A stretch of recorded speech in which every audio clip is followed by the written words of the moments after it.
in a way here, but we spend a lot of time on leader training and coaching training, relatively speaking. And as Claire mentioned, a lot of times people don't get trained in couples therapy. Claire trains people, but people get trained in marriage education. We do it in 3 days, and then include coaching training as part of that. And we can do it. We have data that we can do that. And Marcy and I, in our demos later on, will demonstrate some of the coaching techniques. So who are the participants? Typically happier couples, but we get a lot of unhappy couples as well. We get more and more work with individuals, in part because their partner can't come, in part because they're not in a relationship right now. But we don't want to exclude anyone in terms of our skill training. And again, as I mentioned, we have a lot of different programs for individuals, both in and out of relationships. Distressed couples, unhappy couples, are often referred by their therapist to learn these skills. A lot of times, distressed couples are willing to come to marriage education, but not to therapy. But the marriage education opens the door. They feel, well, this help really makes some sense. So that's why having referral lists and contacts in the community for referrals is vitally important. So we have some data from the military studies that once people do marriage education, they're more likely to get help later on for PTSD, or therapy, or for issues in aggression, so on and so forth.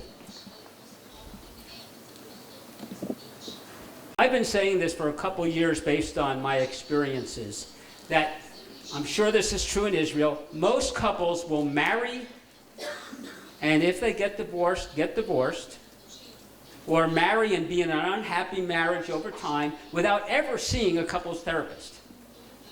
Something like 5% of couples in the United States will ever see a couples therapist, and most of those therapists are not trained in a research-based approach. However, research-based marriage education impacts, I can only give a percent, 15, 20, 35% of couples when it is advertised in a reasonable manner.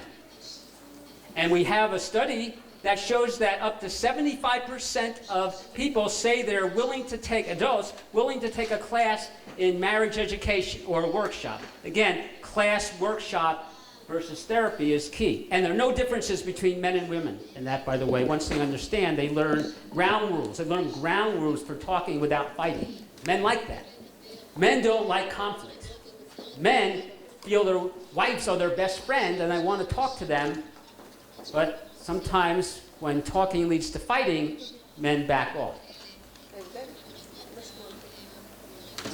Talking without fighting not only appeals to men, but to women as well. Right? In fact, we use this term all the time. Women want to talk more, men want to fight less. Marriage education achieves that goal. So I'm going to ask 4 questions in honor of Passover that we just celebrated. And I use kind of a lunar space metaphor here because I think this is a period in time in marriage education for what Scott and I call a marital moonshot. To really get explode help to couples through marriage education. So can we predict distress and divorce? This gets to some of the research underpinnings. I won't spend much time on the research here. This is just a small sampling of some of the research underpinning, mainly from our own research.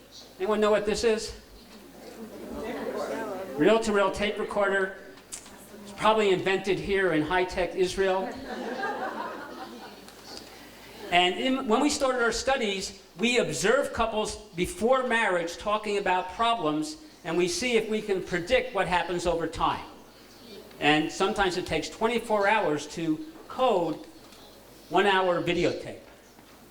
This is one of our more recent studies of couples in the first 5 years of marriage. And we observe these couples every year, starting from before marriage to 5 years later. These couples here are the couples who are unhappy 5 years later, and this is negativity. Interestingly, all couples get less negative over time in this study, in part because the unhappy couples who are really negative got divorced, and they're out of the sample. The important point here is that the couples who are happy decline in negativity over time. And this is when conflict is increasing. So the couples who are happy are able to handle conflict much better than the couples who get divorced or unhappy. So this points to one of the basic pillars of marriage education, that all couples need a way of handling negative emotions. Disagreement and conflict is inevitable, we find. It's how the conflict is handled that predicts the future of the relationship. And marriage education teaches couples to handle negative emotions, to talk without fighting. This is now just the positive side of things, positive communication as couples are talking with each other. Here you get the expected reverse, that the couples in blue who become unhappy, and again, we observe them every year, okay? So it's scientifically high in power, that the couples who are becoming unhappy over time get less and less positive when they're talking to each other. And quite the opposite happens for the couples who are happy 5 years later. They get more and more positive as they talk to each other, even though they're talking about conflict. They're handling conflict well. And in the first 5 years of marriage, I don't know about Israel, what's happening in the first 5 years of marriage? What are people having? Children. So this is a great, so children are getting off to a much better start when they have a healthy marriage. One quick question. I think I'm going to take questions afterwards if people are still not all that hungry. So Marcy and I will talk about this later on, but even though we get these negative and positive findings, so the positive findings show that protecting and preserving the positives in the relationship is critically important. And people generally don't. People start taking their relationship for granted. And that's a basic marriage education principle. But negatives outweigh positives in terms of their cost. It's like one negative, I blast Marcy with one negative statement, it will take 5 or 10, I'm sorry, bringing her flowers, kissing and hugging her, making love to her, 10 times. It's actually not a bad deal. 20 times. So anyway, so one negative erases 5 or 10 positives. So it's really important to control the negatives. And we'll talk a little bit more about these danger signs. These are the interaction patterns that predict happiness or unhappiness in the relationship. Okay? So we'll go through these more, but these are based on our research. There are 4 danger signs. Escalation is negative to negative to negative to negative. I'll show you an example of that in a minute.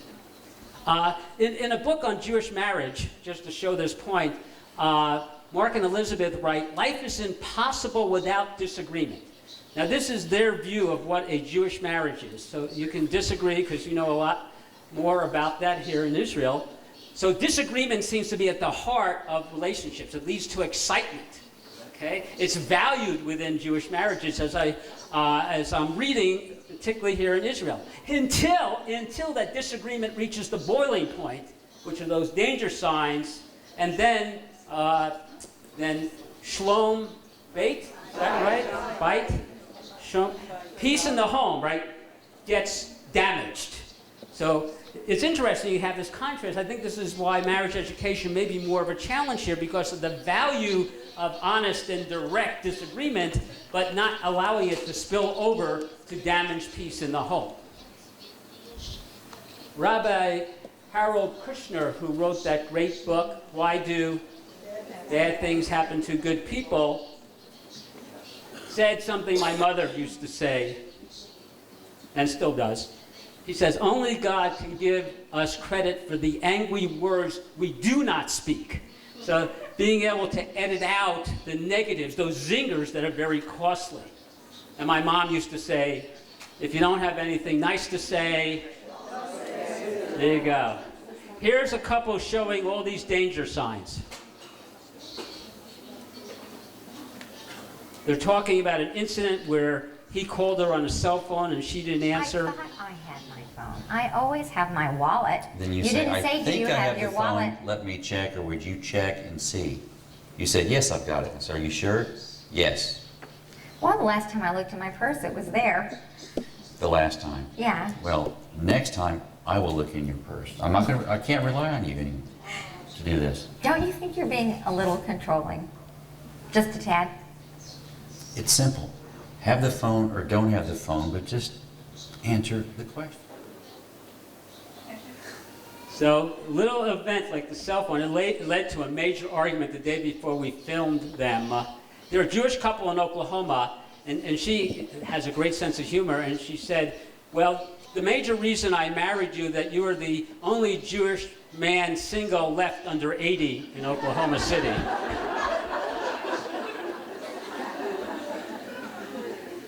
Here's another danger sign. It's, we call it withdrawal. She's bringing up some issues that she really wants to talk about, and he responds as you see. And one of the things that we find with the withdrawal, by the way, is you don't have someone withdraw us unless you have someone pursuing. It's really a system. So when you have that withdrawing man, there's almost always going to be a pursuing woman. She's somewhat like that. We'll show you one later on, Marcy and I, in our demo, about classic pursuit withdrawal. It really is a system. Listen carefully to what he says, please. I asked you this morning not to, try not to spend as much money as you do at lunch, because then when we find ourselves needing gas, we're short on cash. So why do you think you always have to take your friends out to lunch or spend $10 on lunch instead of $3 or $4?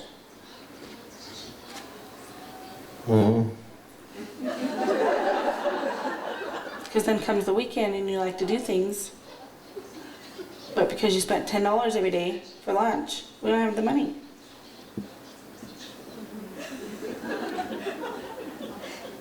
Did you get what he had to say? I asked you this morning not.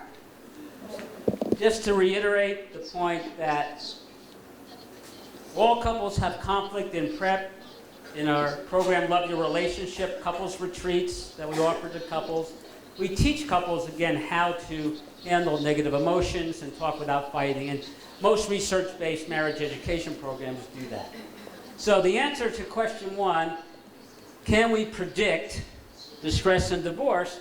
I answer yes. And hopefully you're thinking that I'm not evil, not the evil son, not the... Maybe we're simple in terms of our principles, but hope you think that there's some wisdom behind what we have to say here. So, yes, we can. Second question, can we prevent distress and improve marriages? You know, this is about the effectiveness. Does marriage education work? I could spend a lot of time. There's now a lot of research, and I just finished reviewing a paper on the last 10 years, which I'm glad to email to you. I actually bought cards for the first time in about 5 years to a conference. So please ask me for my card, otherwise you won't reinforce my behavior. So just a couple of things about prep. Very briefly, we'll talk a little bit more about this afternoon. We have these 3 keys that we teach couples. Decide when it comes to relationship events. Do your part, because you can't change your partner, and make it safe to connect. Safety is very important in our program. We have 4 types of safety. And again, if you take any one of our books out there, Fighting for Your Marriage, or Beyond the Chuppah book, that I love that title. I didn't create it. That we talk about physical safety, being safe from harm, no aggression. Emotional safety, be able to talk like friends. If I reveal something intimate to Marcy, not a good idea if it comes back to me in a fight. Commitment safety, this is giant. When we're angry, we often say, I'm out of here. I don't want to live with you. That's threatening the commitment of the relationship. We tell people, don't do it. Okay? We're not saying stay in an unhealthy relationship. Okay? We want people to leave an unhealthy relationship. If there's aggression, infidelity, and people aren't willing to work on it, and sometimes even if they are, that's not a safe and healthy relationship. So that's not the kind of the relationship we're trying to save, foster, or support. Just want to be very, very clear on that. Not all marriages should be saved. Not all marriages should be formed. And community safety. And that's a big one in the United States for low-income people who are living in unsafe neighborhoods. People here in Israel probably living anywhere, but certainly living like the Gaza area. It's not a very safe place to live, and that has radiating effects through the community and through the family, and actually increases the importance of good communication skills to talk about all the implications and how to deal with that kind of stress. Marcy and I will demonstrate this technique. It's one of the key tools in prep, and just about any marriage education program, Susan's programs, Claire's work, we all do talking without fighting using something like